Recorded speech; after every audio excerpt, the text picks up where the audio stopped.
Hojoni grija yo'qmidi? Tomografiyalar bormidi? Ha, olib keling. O'shalarni olib kelsa bir ko'rib qo'yamiz, hojoni. Qaysi oyoqqa beryapti og'riqni? Bittaga beryapti. Uyushmayaptimi? Sahringiz yo'qmi?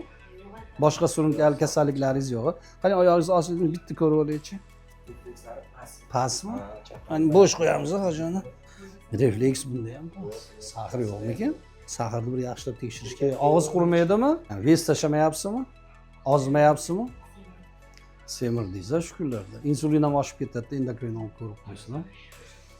Chunki insulin baland yuraversa, ertaga keyin oshqozon osti bezi qiynalib qoladi-da, keyin sahrlar parchalanmay qoladi. Bo'ptimi?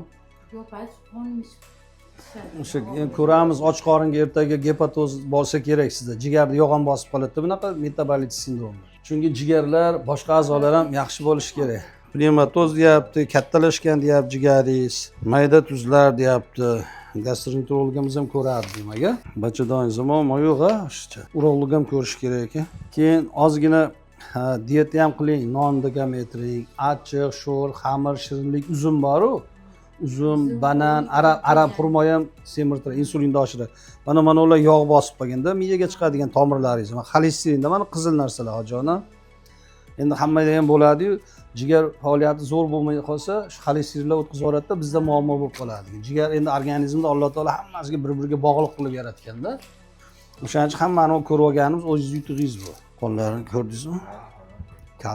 Kalsiyingiz ham kam ekan. Bo'ldi, boshlab olaveringchi, yana qolgan analizlar chiqsin, ha? Alloh shifo bersin.